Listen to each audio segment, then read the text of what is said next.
ज्यांना पुरस्कार मिळाले आहेत त्यांचे इनोव्हेशन आम्ही इन्क्युबेट करू, त्याला स्टार्टअपमध्ये परिवर्तित करू आणि शेतकऱ्यांना त्याचा फायदा होईल अशा पद्धतीनं आम्ही प्रयत्न करू।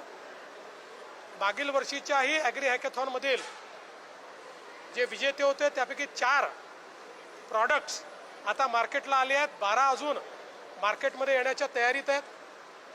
यामध्ये माती परीक्षणापासनं, कीड व्यवस्थापनापासनं, पेरणी तंत्रापासनं, कापणी तंत्रापर्यंत प्रत्येक क्षेत्रामध्ये इनोव्हेशन करण्यात आलेलं आहे।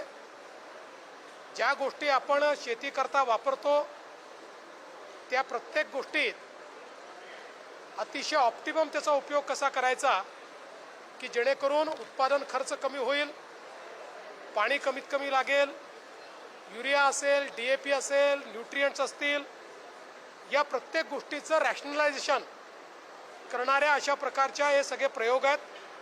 त्यामुळे शेती क्षेत्राला याचा मोठा उपयोग होईल। मी 2 घोषणा आज केल्या आहेत।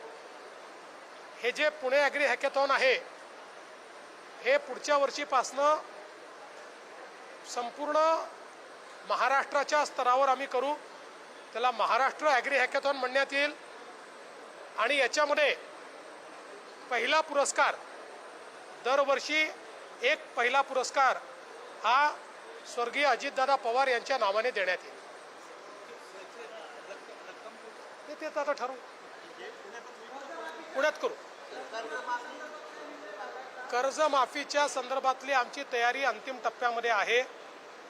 या संदर्भात कॅबिनेट सब कमिटीची बैठक झालेली आहे। काही अधिकची माहिती आम्ही मागवली आहे, ती आल्यानंतर आम्ही ही प्रक्रिया सुरू करू। 30 जूनपूर्वी कर्जमाफी आम्ही करणार आहोत।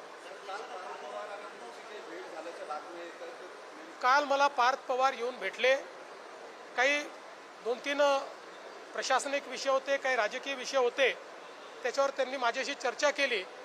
मला असं वाटतं की आम्ही मित्रपक्ष आहोत, त्यामुळे ते मला येऊन भेटणं ही काही फार मोठी बातमी आहे असं मला वाटत नाही। राज्यात कुठलंही ऊर्जा संकट नाही। आपल्याला आवश्यक त्यापेक्षा जास्त ऊर्जा आज आपल्याकडे आहे।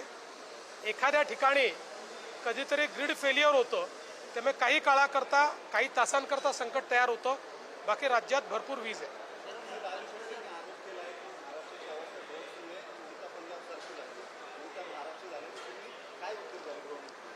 असं आहे की आपल्याला आकडेच या ठिकाणी पाहायला मिळतात।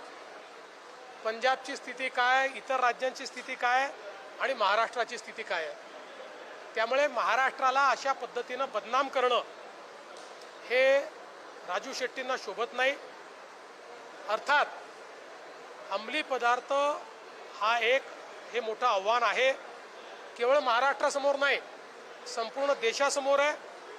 पण देशाचे कणखर गृहमंत्री माननीय अमितभाई शाह यांनी मोदीजींच्या नेतृत्वात संपूर्ण भारतामध्ये ड्रग्सच्या विरुद्ध मोठी लढाई सुरू केली आहे। महाराष्ट्र त्यात अग्रणी आहे। काही काळ हा लढा आपल्याला द्यावा लागेल,